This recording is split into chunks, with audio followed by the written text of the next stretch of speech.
Hello, Widowhood. We're going into part two of our conversation with Pastor James Ford regarding the unfortunate loss of his wife. I know this conversation will be helpful for you. Let's get into the discussion now. Many people talk about the ups and downs of married life, but no one really prepares you for life after your spouse passes away. Welcome to Widowhood Real Talk with Tina, a safe place for widows, widowers, and their friends and family to talk about love and loss. Find comfort as you listen to honest conversations between Tina and invited guests who've experienced the loss of their forever partner. Share their stories of love, grief, and healing. You are not alone in this journey. Join today's episode and discover a wealth of resources and learn how to connect with others who are traveling the same path. This is Widowhood Real Talk with Tina.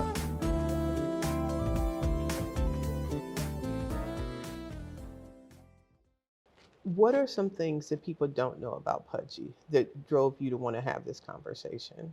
Well, a lot of people didn't know that she was bipolar, Okay. that she was diagnosed paranoid schizophrenic, that she had made prior to her successful attempt at suicide, she had made 7 other previous attempts. 7. 7, yeah.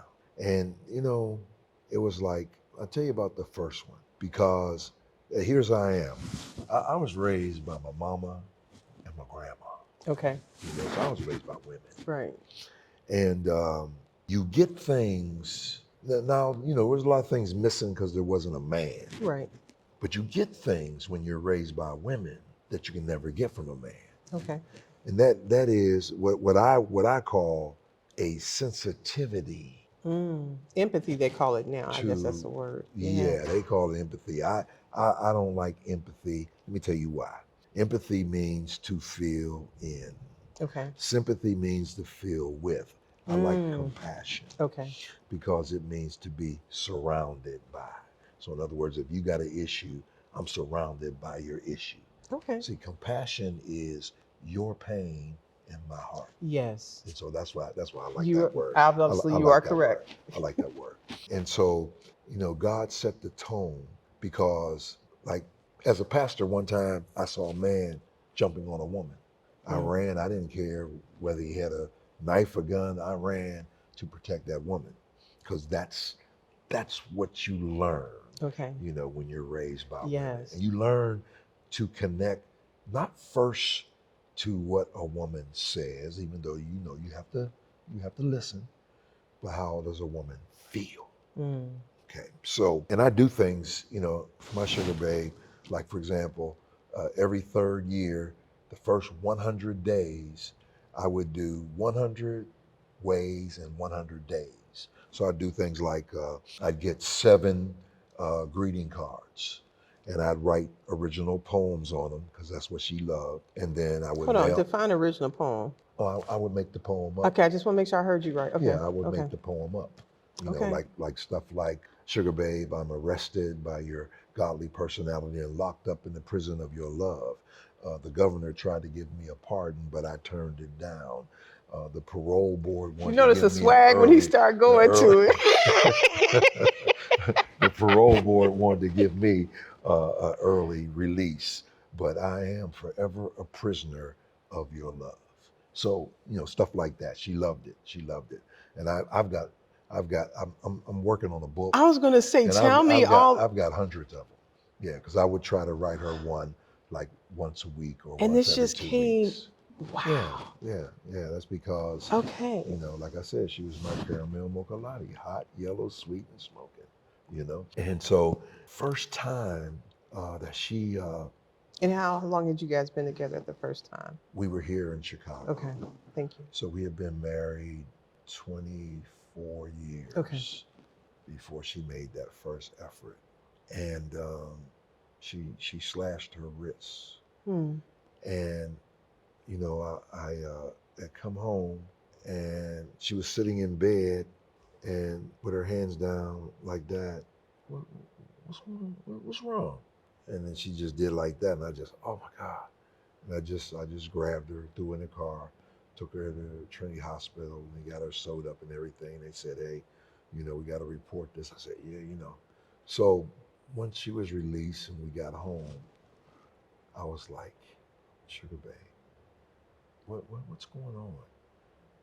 I mean, why would you want to leave me? Am I not loving you the way you need to be loved? I don't understand it. And she said something so very profound. I know it had to be God giving her those words because it set me free. Mm.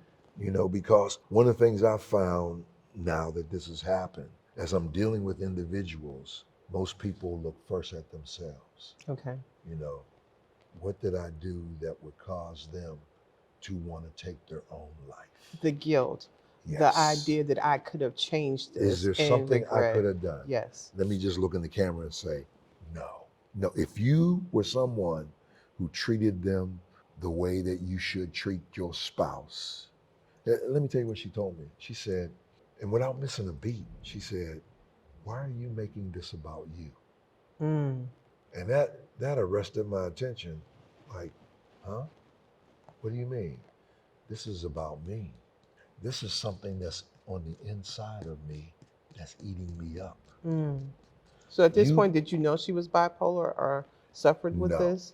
Okay. Not until after this incident Okay. did we find out she was bipolar. Oh, so she didn't even know that? No, she didn't know. She just knew that this aching was happening. Yes. Okay. Yes, and she said that cutting herself and watching the blood flow made her feel better. Mm. And so, you know, she said to me, she said, why you want to make this about you? And I said, what? She said, it's something on the inside. And then she said this, she said, if Jesus can't fix it, what makes you think you can? It freed me up. It really did. It's like, I mean, and of course, I was more attentive after that. Of course, I was more, I'm just going to be honest. And my whole family knows. You talk to Jerry, she'll tell you her sister was spoiled rotten. Yes, I am aware. She's rotten. I think we already figured that out with the roses and the poems and the everything else. So she was, I mean, it's like, I don't remember, I could probably count on one hand how many times I told this woman no. She wanted it, she got it, you know? So, you know, I became even more attentive after that, but it didn't stop those things from happening, you know, it didn't stop it. And each time, you know, I'd have to remind myself of what she told me the first time. There's something inside of me. So then I say, you know, I've got to learn so that I can, you know, and so when it got to these final stages, it then became what a psychiatrist told me, you know, after, actually before she actually committed suicide, I started seeing a psychiatrist because I just said, you know what?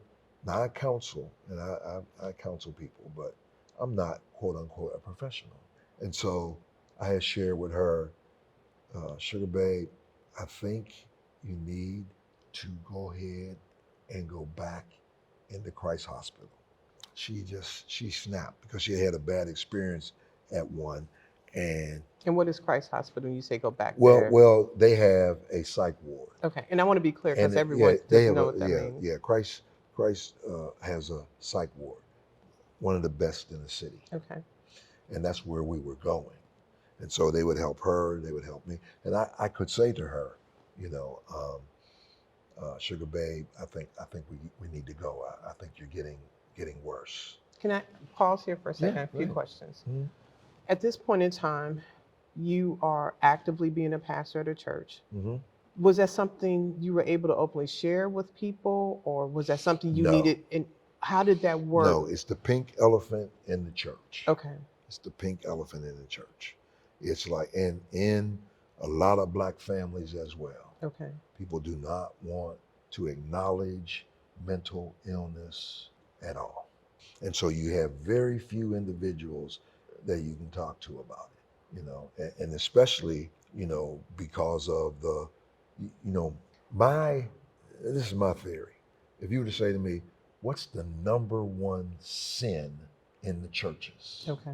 You know what I would say? Gossip. Gossip. Gossip. Gossip.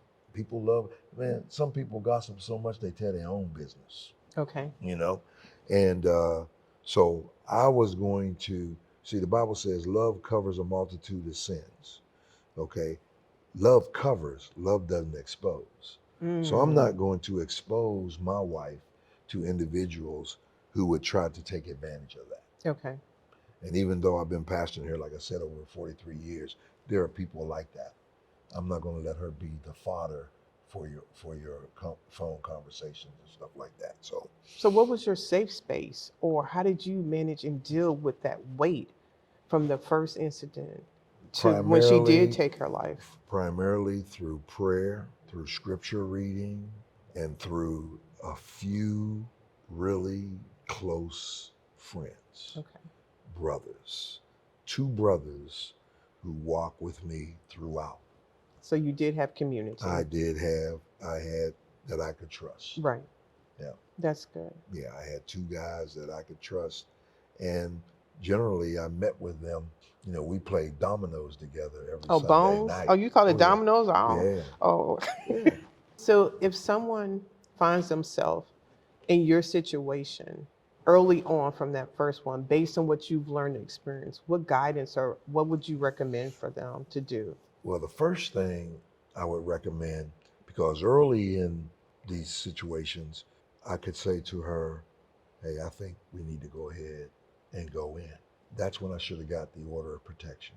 And When what is she that? saw me, Order I of mean, protection. not the order of protection, I mean the guardianship. Okay, and what does that do? Guardianship gives me the authority to be able to have her hospitalized, even if she doesn't want to. Okay. But I should have got it early. But I didn't know that what happens when you're bipolar, there's 4 different kinds of bipolar. And there are 2 different kinds of paranoia schizophrenia. And so, you know, learning all that later on, Yes. you know, like, wow, I didn't know it. And the one that she had, you know, was a digressive one that would get worse and worse. And so the efforts increased and got shorter. Mm. And when I said, you know, after she had this bad experience, I said, hey, babe, you're really getting sick. I think we need, and I always say we need to go in. And she snapped, Mm. you know, like, I thought you were on my side. You want me to go back to a place? No, not that place. Let's go to Christ, you know. And I became the enemy, Okay. you know, and it became even more difficult because she would say things like, I want a divorce, you know, this, that. And she And moved out? yes, And, okay. yes. And then, you know, she actually, first she just left. I was in my office working on a sermon, and one of the members of the church said, hey, Deb, how you doing? Well, what's going on? Oh, talk to Leslie, you know, and they're carrying totes out. Baby, where you going?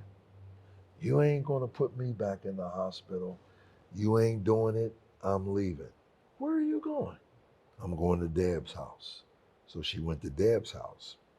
And, you know, I said, we need to talk about this. I ain't talking to you. You don't love me. You don't, you know. And so now everything, and I didn't know, you know, when you're bipolar, there's a sense in which there's no time lapse. So she would talk about stuff Mm.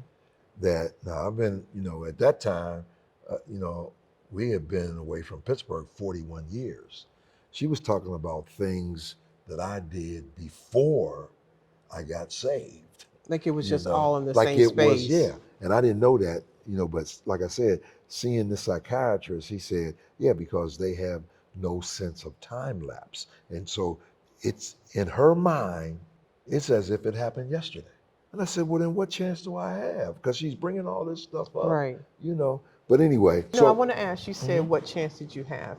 How did you continue loving and continue showing up as she's saying these words and doing these different things and keep perspective? well, because I believe the Bible. That's it. Okay. Here's what it says, Ephesians 5:25.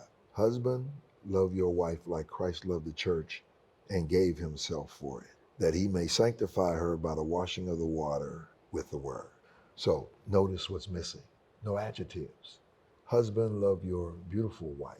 Husband, love your working wife. Mm. Husband, love your sane wife.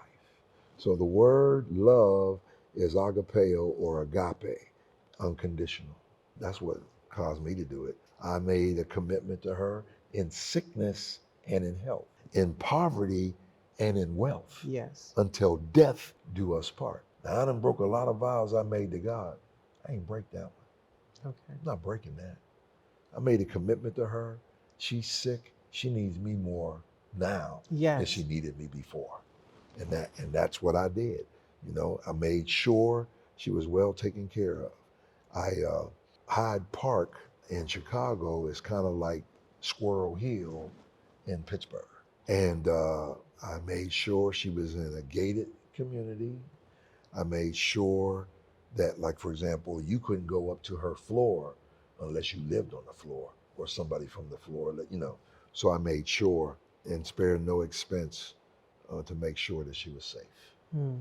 That's what I did. And so, you know, all of the animus that she spewed on me, she began to do things that just wasn't her. It wasn't my sugar babe. And I realized that. And, you know, with the help of, like I said, my two friends, the psychiatrist, but even more so the Lord, because I cry out, you know, I don't know if I could continue to take this abuse and blah, blah, blah. And he would sustain me, you know, because that's what he promised to do. So I was able to do that. And finally, you know, she said, I want you to buy me my own house. I was going to do it, you know. And so we went and looked at a place and getting ready to put the down payment. And she told me, I want to come home. Mm. So after 18 months, I thought, wow, God. Of being out of the house, that 18 out months. of house, Okay. 18 months, yeah. And moved her back home. And she would say, I'm home, but I want upstairs. We have a 13-room house. It's humongous. She said, I want upstairs as my living quarters. That's what I did. I set it up upstairs like, you know, like a living quarter, you know. And, you know, prior to her coming home, I had went to the hospital. I had an infection in my foot, and they thought they were going to have to amputate it. And while I was in the hospital, I was in the hospital 3 months altogether. As I said, because that was a very scary time for the family. Yeah. Jerry was, I mean, that wasn't, you say it quickly, but that was a lot of anguish going on. Yeah. And during that time, that's when she did 6 and 7. You know, so I was in the hospital and couldn't get to her. She had taken like a bottle of Tylenol and some of her whole bottle of her anxiety medication. Okay. And they were able to pump her stomach in the apartment, and they took her to the hospital, and they took her to Christ, and they let her go after 7 days. And then about 3 weeks later, she did it again, you know. So. And you're saying the 7th time was the final time? No, the 8th time was the final time. Okay, sorry about that. Yeah, so she tried twice before I. While you were in the hospital? Yeah, while I was in the hospital. 6 and 7 while you were in the hospital? Yeah, and then she was home. Things, well, you know, I saw it as progress. She's home. Right. And she would have her ups and downs. Sometimes, you know, she was in love with me, and sometimes she couldn't stand the sight of me. You know, and but all of that wasn't her. This is the bipolar. No, this is the bipolar. This is the this was paranoia. This is these things that you cannot see that's going on inside of your mind. And you have You're only no seeing control. the outward of it. You have no control. And guess what? She had no control. And that's, you know, that's what I try to convey to people. Look, buckle in your seatbelt. It's a rough ride, but it's one you got to take if you really love that person. So I've loved that woman all my life. So what about the person just says, well, God will just heal that and it'll be fine. Don't and Jesus will take care of that. Don't work that way. And just pray it out. Don't work that way. We believe in anointing with oil and praying according to James chapter 5, where it says, you know, if any be sick among you, let them call for the elders of the church, anoint them with oil, and the prayer of faith shall save the sick. Hey, look, I anointed her with so much oil, I could fry up a case of chickens. It didn't do any good. And there are just some things that you're going to go through that you just have to persevere. Say that again, because I feel as if in the church and in our Black community, we want to throw a label or a quick fix on something instead of digging in and doing the type of work to say, I don't know how to manage this. I need therapy. I may need medication because there is something hardwired within inside of me that is not changing. And people are suffering, Yeah. and the family is And they're suffering unaware. in silence. Yes, sir. You know, they're suffering in silence, and you really don't have to.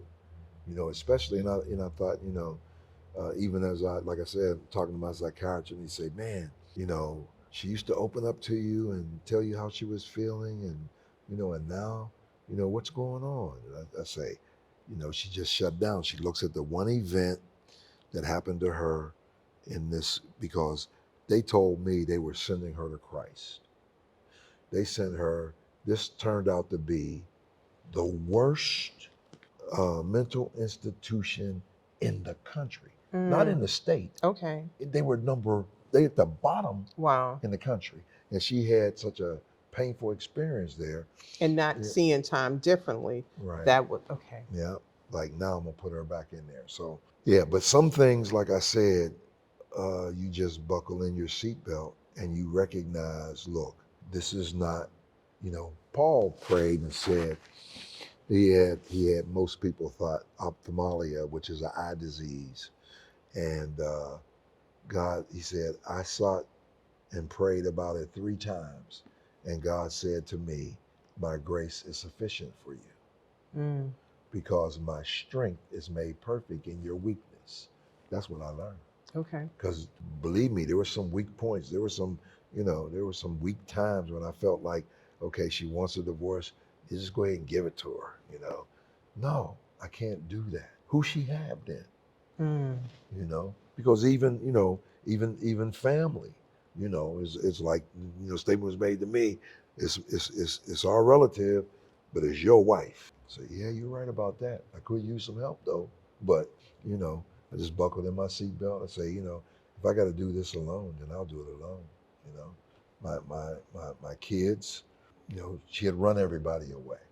When in honesty, you know, she had ran her sisters away. She had ran her brother away. So everyone who could intervene, she cut them off. Our boys, their wives, she just cut everybody off. And I just want to say, if I may, Yeah, go ahead.